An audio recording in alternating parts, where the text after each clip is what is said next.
All right, number 24. Without looking at the periodic table, again, this is another don't look at the periodic table thing. We're just trying to read the configurations and get information from the configurations. Write the expected outer electron configuration for each of the following elements. If you want a hint, who wants hints? See sample problem 5-2. So let's start with A, group 7, fourth period. So I want outer electron configuration. So if I'm going to go to group 7, okay, not main group 7, I'm going to go to group 7. That's going to bring me through the S block and into the D block.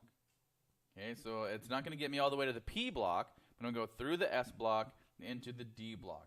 Now remember, I want to write my D block elements first. Why? Because they're going to be 3D.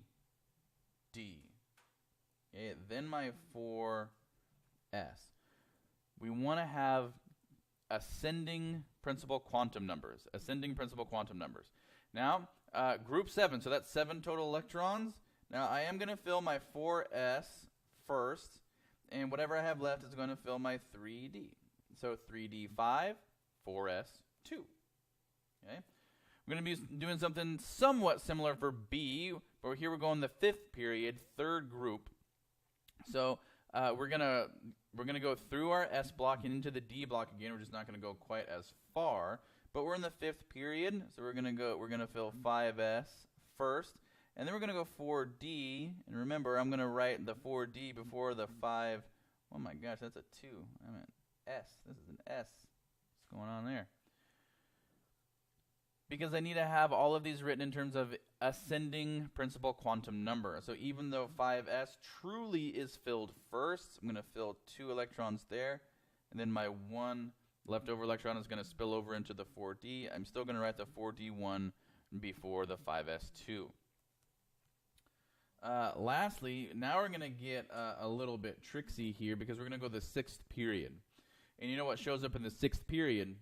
The F sublevel. The F sublevel.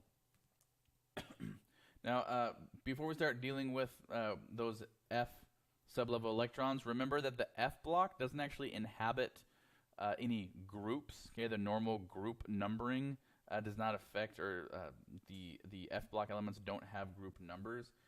And so, what I'm going to do here is I'm going to fill 6 electrons across the S and D blocks. Okay, so that's going to completely fill my S block. So I'll have 2 electrons from the S block, and I'll have 10 electrons from the D block. But realize, in order to completely finish out my D sublevel, I have to get all the way through that F block there.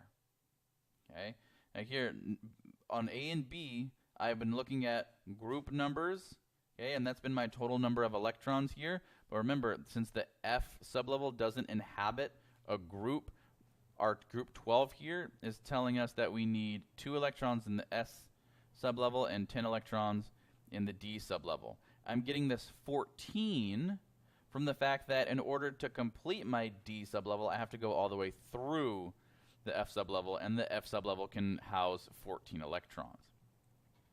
So I'm going to have F14, D10, S2. Now the question is, what are the principal quantum numbers? Well, it's 6 periods, so it's going to be 6S. That means 5D, 4F. I know that's tricky. Several things going on at once right there, but realize each individual thing is pretty simple. It's just when we put them together, we might start having some troubles.